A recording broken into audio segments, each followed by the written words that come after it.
Hey guys, Sunstreaker Wozza here, and welcome back to our next video with our good friend Tex, where today we are doing all the combats rated for 2022. We're going to do this in maybe 2 or 3 parts throughout the year, because obviously there's a lot of combats to go through. But yeah, the plan is to go through every single one. So today we've got batch 1 and 2 to go through. So thank you again, Tex, for joining me on stream. Yeah, no worries. Good to be back, was. Yeah, thanks for coming back. Appreciate it. So let's jump straight in. We know what we're doing here. We've done this before. We know how it works. Godly good, situational not great. It's mine and yours opinions, no one else's.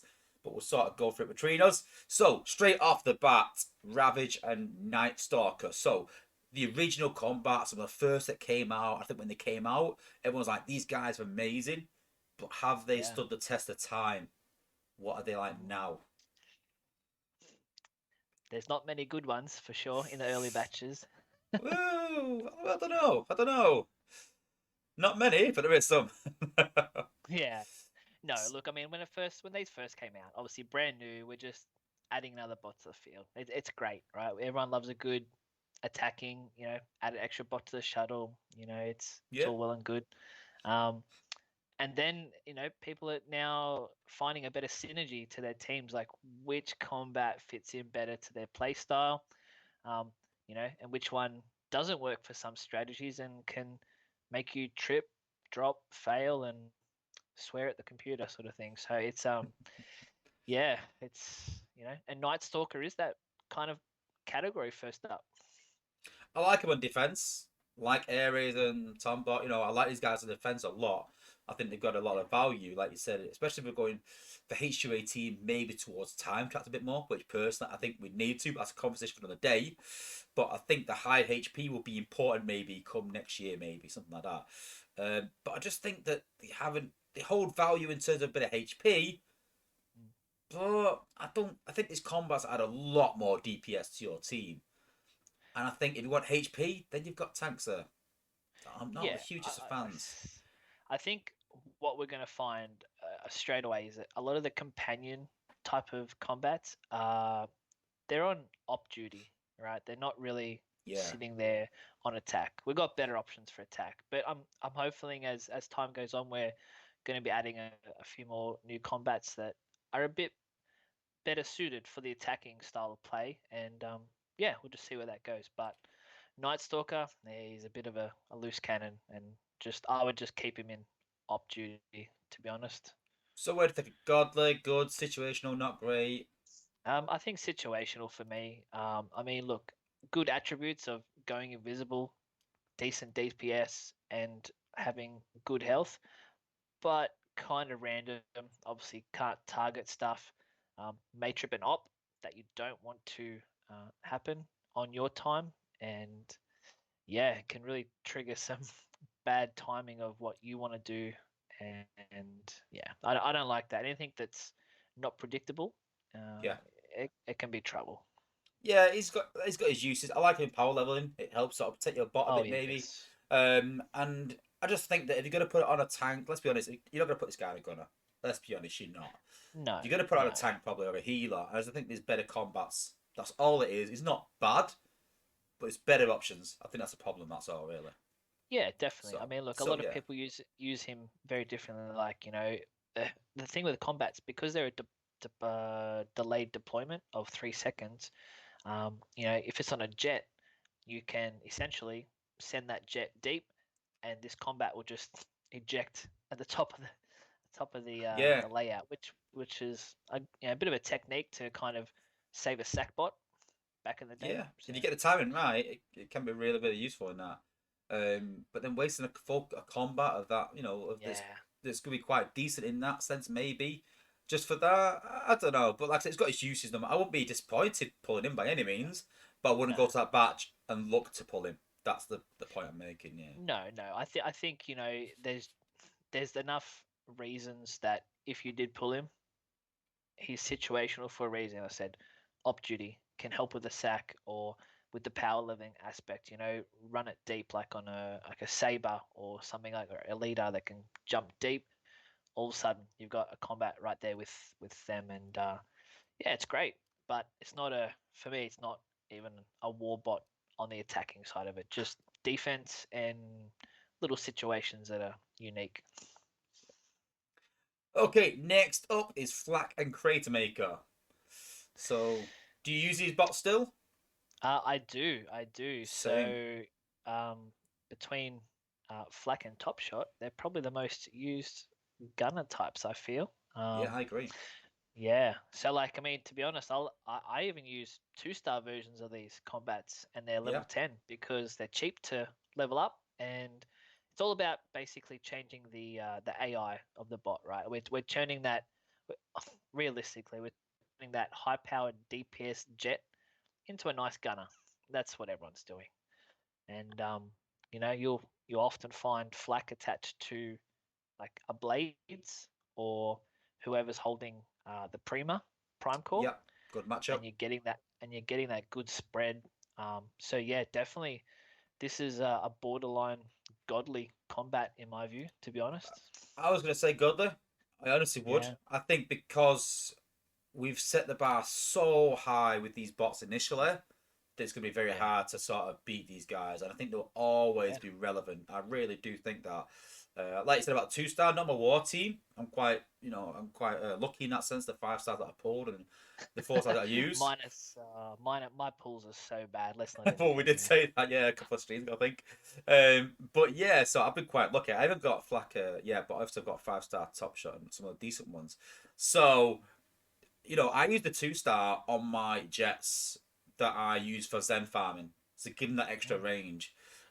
So, like I said, I even equip the 2 stars of these guys, especially them in Top Shot, to Zen farmers and 4-star jets that aren't going to see war, that do have a use somewhere else. But yeah, I think that this is the jackpot basically, and you pull from this batch. Oh yeah, and even like to say, you can have obviously up to four flaks, right?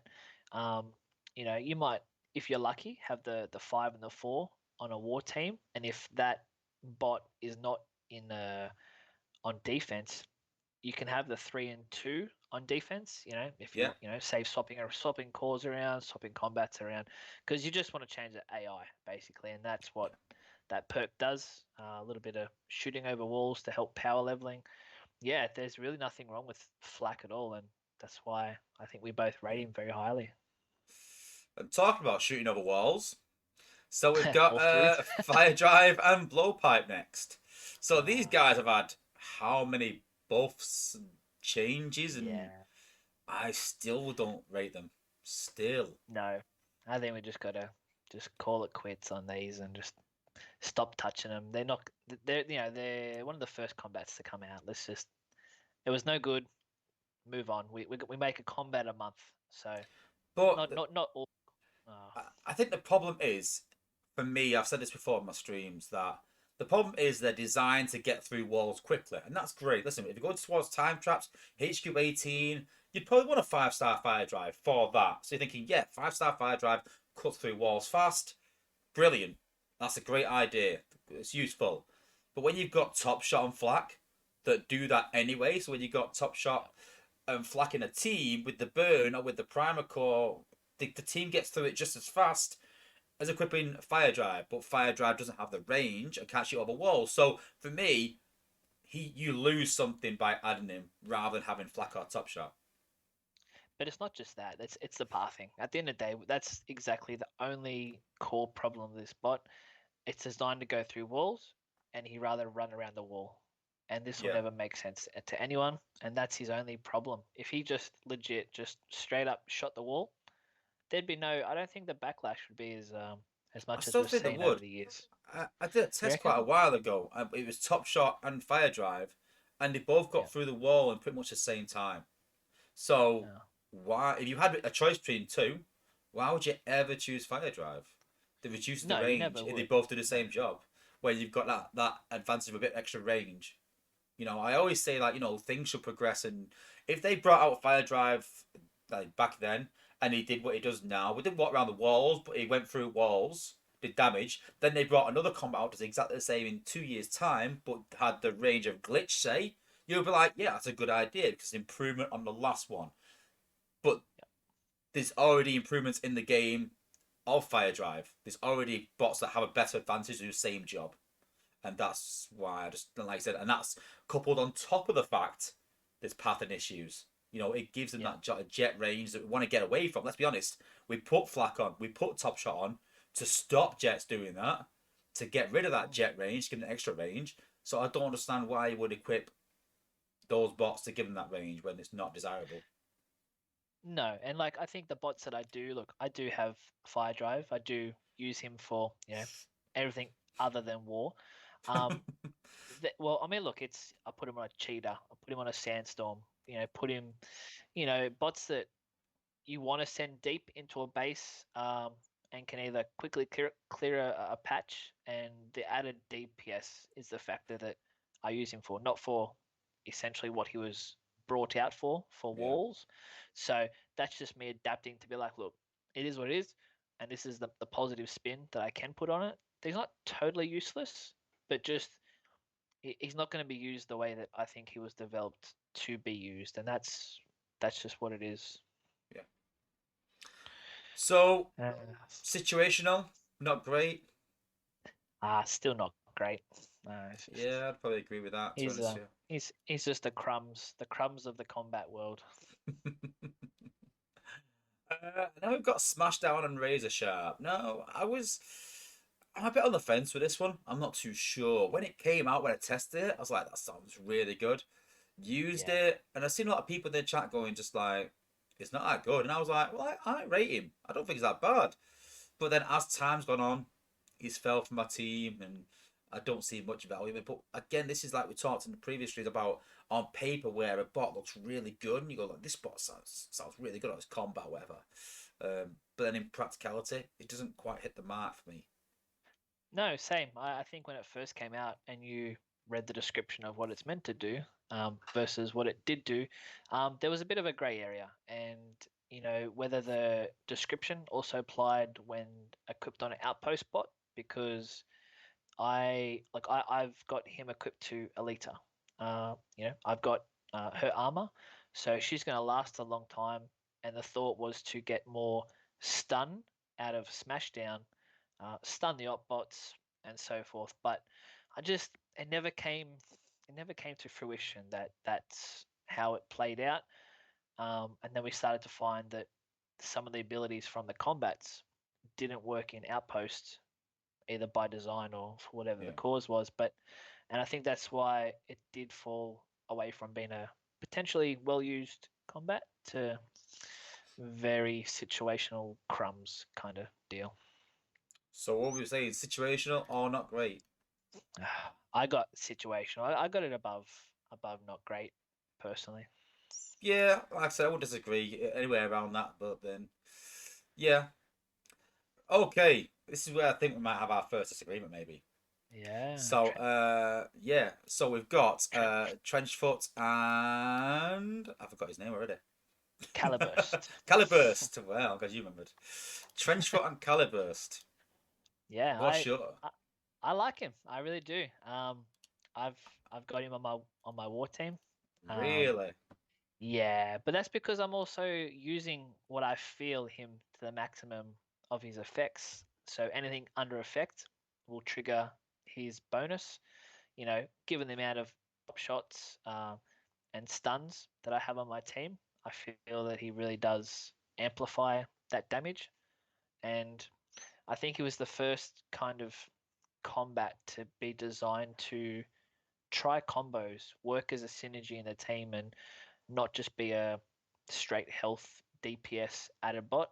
Someone you got to think about, like, hey, this guy paired with Top Shot is great. It's going to be amazing. So, I've got it on Springer, and especially in a power leveling. So when I was doing, say, Cup and Springer, putting because Cup had Top Shot, Springer had Trenchfoot, and that pairing just like tore through bases. And I was like, yeah, that's exactly what it kind of was designed for, and that's just how it stayed on my war team.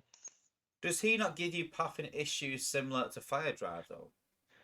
Um, I think because of the way I path, I kind of help avoid such issues of pathing from the combat. and because it's also on Springer, who I can move if need be, I kind of get around that kind of issue. See, that was the big stumbling block for me, is that I liken him to Fire Drive and Blowpipe, to the Yeah. fact that they're a bit of a liability because they do path differently, and that Mm. was a big thing for me. And the only bot I would maybe put it on was Bumblebee to get that bonus. And I understand with the top shot and things like that, but for me, I'd rather use top shot. I'd rather have two top shots than a top shot and a trench, because Yeah. you're not getting quite the bonus, but you're still getting a lot of damage because it's using top shot. Let's be honest, which we'll come to next. But you're not getting that pathing issue. That's No, but you know I'm surprised that you even contemplated putting on Bumblebee to remove his stun gun. Again, that's another reason why I'm a bit like, because I got Bumblebee. I use my war team. I love Bumblebee, and I don't have Trenchfoot on him. I tested it on him, didn't quite like it, and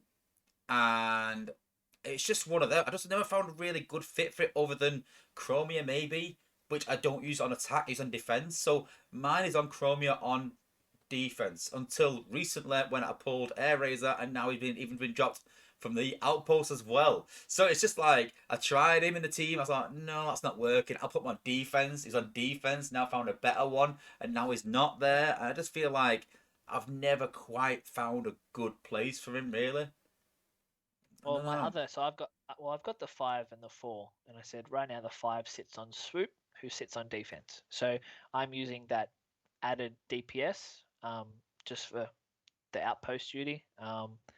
But then the 4-star works in with the war team with the top shots. Just I don't know. I suppose I found the workaround that it works for me. And I think that's just with a lot of content in this game.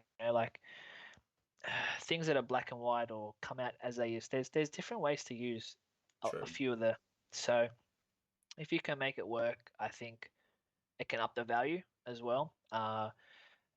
People do get disappointed. They're after a bot, a combat, a core, whatever. But there's just a way if you have that game knowledge that I can work around the negative points, you're not going to be as disappointed. I know it's a bit hard and we shouldn't probably have to think like that, but it's a strategy game. So we kind of have to go and think outside the box sometimes because we're not all millionaires. We don't own everything. So don't get disappointed.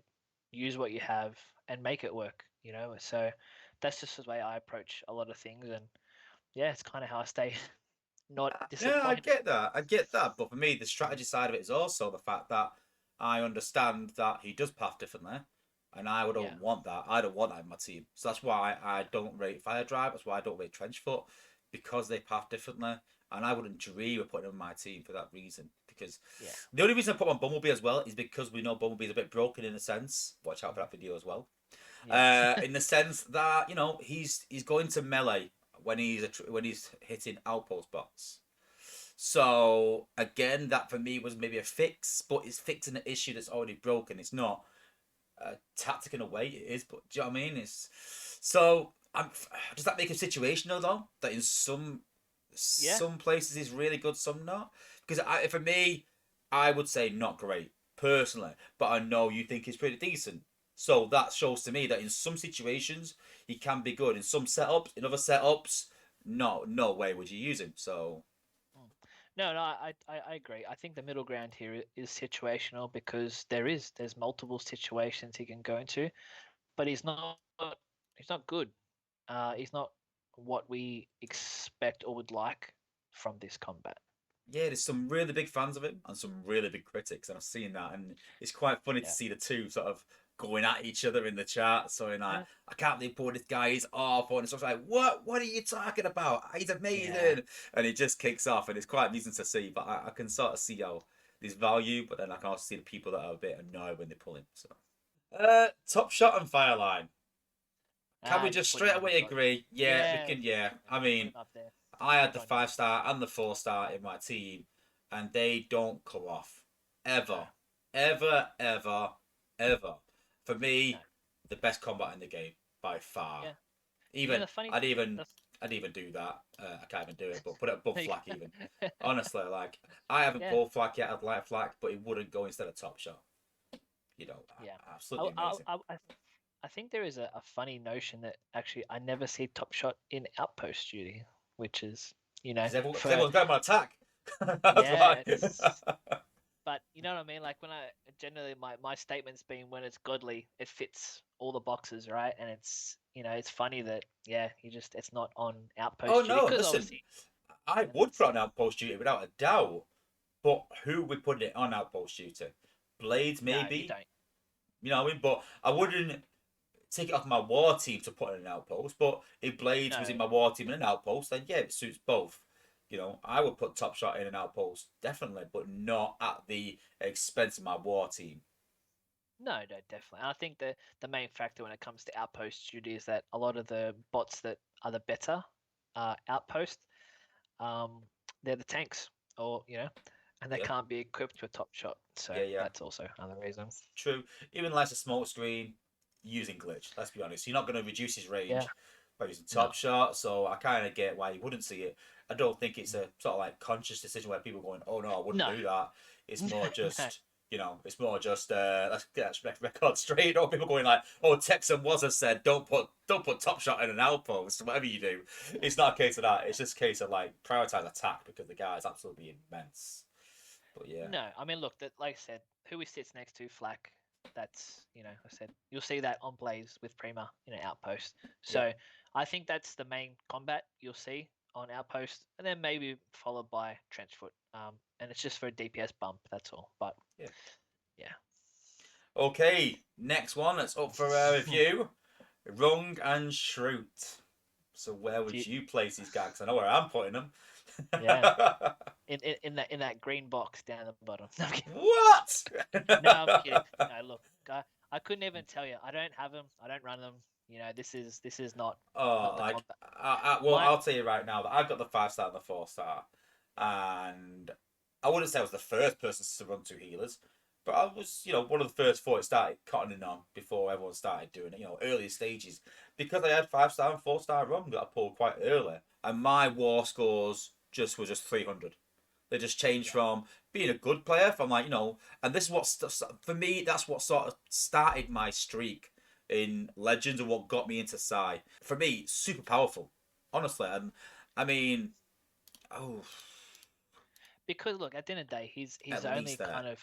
at Well, I least. mean, look, no, I mean, it's if you view him as godly, because really, there's not, look, later in another stream, I'm probably gonna put, for me, for your rung is my stripes. I suppose that's the comparison of, See, I still rate yeah, stripes. I still rate stripes highly. Don't forget, I love healing in general, so oh yeah, anything healing for me is high. So, true. I would. I think it's The just only, because of it's the only one that's really designed for a medic, right? And because it's just my play style is not suited to this combat. The fact that I do have the 5 star rung. I won't lie, but it's level 1 and it's not used, right? So it's not it's great. what? Yeah, see, it's Oh, just mine's not 10. for me. Yeah, Next up, Dial and Overkill.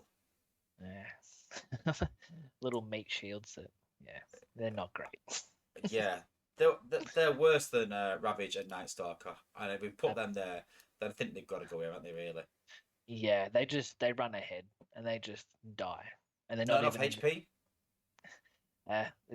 It's like a mini Grimlock, right? Just Hmm. the pathing's bad, doesn't go invisible, so it just dies. Yeah, yeah. Again, it's not too bad if you're doing power leveling. It does help out occasionally, especially put on, you know, someone who does a lot of damage but's not a jet because you're going to put top shot or flak on. But yeah, I've used him in some instances where he's had good use, but no, not great. He's only occasionally No. because there's no one else to put on there, maybe. But yeah, I said it kind of the only situation I had used him in the past was just for the op because he's a companion, and I think I first had him on Chromia so that Chromia kept her stun gun, and yeah, didn't lose it, and yeah, that's the only reason. So it's just a little side piece, but like I said you got other people who have now outclassed Dial for such duties. yeah. Next up is a Pterodactyl and Truxodon. Yeah. Um, What do you think of these guys? I got them in.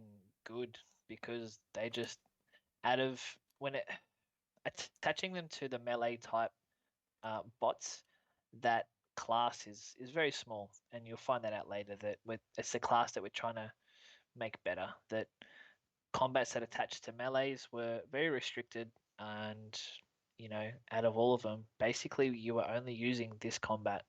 You know, great for blaster, great for prime, those high health tanks that you know just the health regeneration. Yeah, They're all big ticks. Not really an outpost bot kind of attachment. yeah. Just because just because the bots that are suited for outpost duty don't really suit the need for Pterodactyl, and but from a war point of view, power leveling, it's great. I think all round just a solid good combat. In every aspect of the game, I would place him there, apart from when he's on Blaster. Honestly, Oh yeah, Valbear. Honestly, yeah, because the fact that his minions damage works with Terraxodon to heal Blaster, he does not die. If I lose all my bots, he's the one left. If I drop yeah, points in the war, I'm relying on him. And sometimes I've had Blaster just finishing off. I've just popped his minions, and I'm like, HQ's down. As long as that shield gen's gone, that HQ is gone. With those minions yeah. and Blaster's DPS, and that just keeps him alive so much. The fact that I've got the 5-star on Blaster, I've even got the 4-star on Rhinox as well. Obviously, I started Yeah, Cup Laguna with Rhinox, Cup Laguna with Rhinox with 5-star Traxodon. Amazing. Zone 14, yeah. 100% of the time, even some zone 15. I was doing about a 60-70% success rate with Rhinox last leaderboard. Maxed him out. I was quite gutted that I maxed another bot out through Lagooning. That's Cheeto's been done through Lagooning, Cup through Lagooning, Yeah. and now Rhinox through Lagooning. And yeah, he can be immense Oh, on so some much so. bots, but like you said, very particular. It's only certain few bots that he's very, very good on, and the rest, he's alright. Yeah, and yeah, that's just what it is. I was trying to think of the angle that we could take because some of these bots, as you said, the class of where you rate them can change dramatically on who you just put it on. True. And it's not like when we're rating bots that we're rating the bot as is. I mean, because these are attached to a bot, it kind of amps them up, makes them average, makes them nothing. So Yeah, yeah, that's a it's a good bit it's a point bit harder, because, but yeah, if you were rating combats as outpost bots or in outposts, Rung and Schrute would be on not great, even below that. Why would you ever put a healer in an outpost? Whereas Ravage would probably be godly, maybe, as an outpost yeah, purely.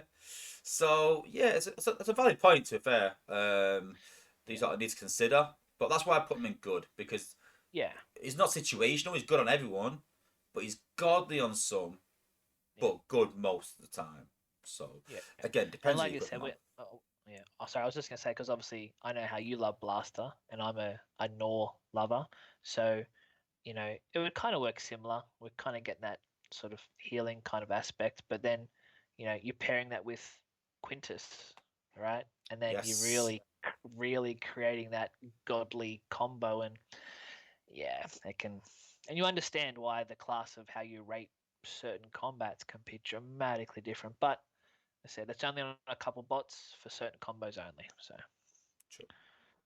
And last up, we've got Lionizer and Cap-Caper. So, I think it was the first 4-star I pulled, I think, actually. I went straight on Rook, and I was quite impressed at the start. And I think this is another Nightstalker and Ravage for me that they were quite oh, good at the start, and they've gone a bit backwards since. They've got these better options, and I'm not too ah. keen. I was just about to try and kind of compare it to Pterodactyl because I've got this Ah, on okay. Nor. I've got this on Nor. Now, obviously, giving the DPS bump, which is massive, but we're leaving behind the combat itself after the host is dead. So we're getting that twofold effect of, So, okay, I get your yeah, point. So this is my counter argument, yeah, and I've said this all along. Why would you ever rely on a bot dying? That's what I no, that's don't true. get. You don't want your No, bots to die, so you're sort of saying, well, if the worst comes to the worst, I've got some backup.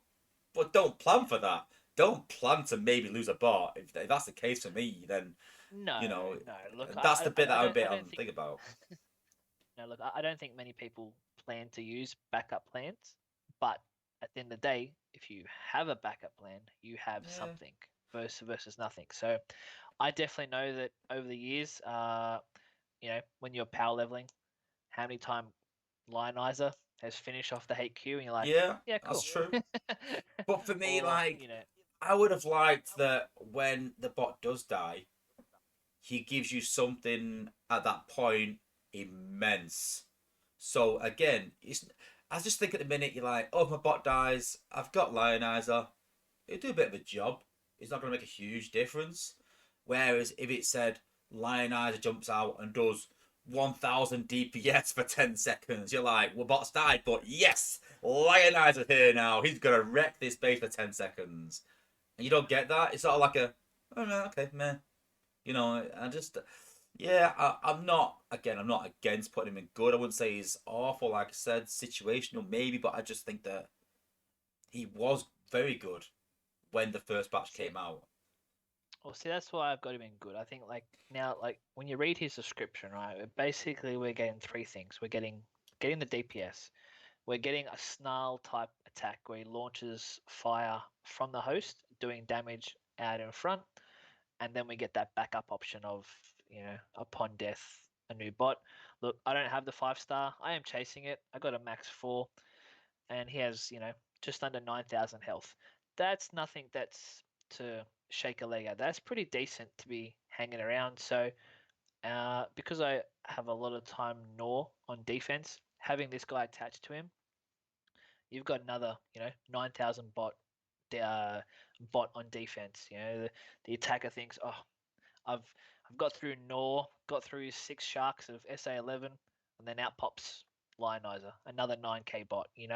It's a really compounded thing, but it does tie into the comparison we just had with Rhinox and Blaster having Pterodactyl I was going to as say that that. right, that perfect combo for me. Gnaw is godly for Lionizer, but for many other bots, I'm not digging it. It Yeah, just well, doesn't.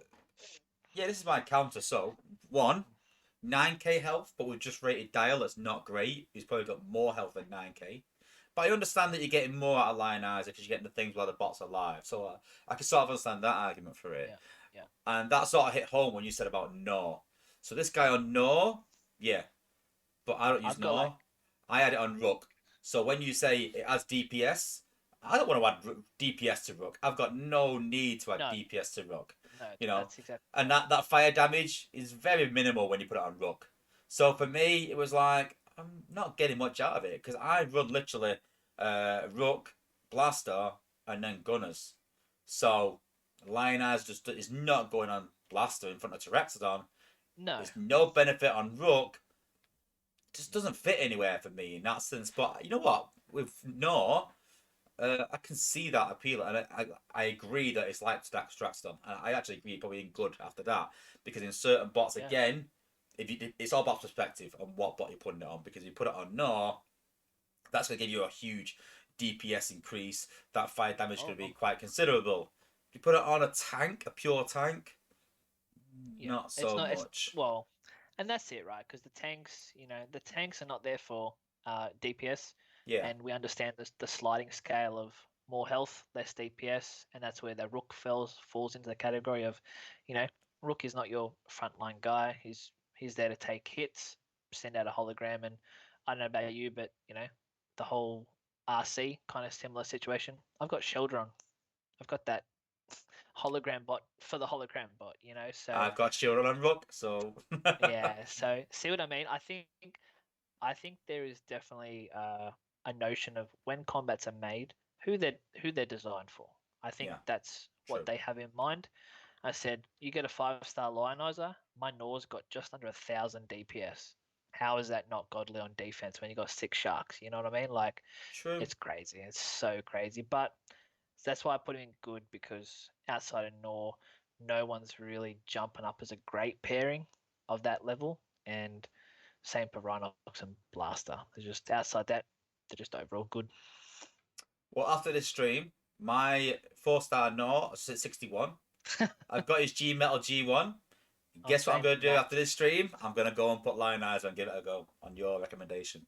See ya. That's how you do it. But that's all the combats for part one rated. So yeah, let us know what you think in the comments, guys. Do you agree? Is there somewhere you think, listen, I don't agree with this Wozza, I don't agree with this text. I think this guy should be a lot higher. Is there anyone we put right at the top should be lower? I can't see that personally. I think those three at the top are absolutely immense. But yeah, let us know in the comments on how you use these bots, who you use them with. Have we missed something? Is there something we're missing where you equip it with a certain bot and you get a massive advantage? Let us know in the comments.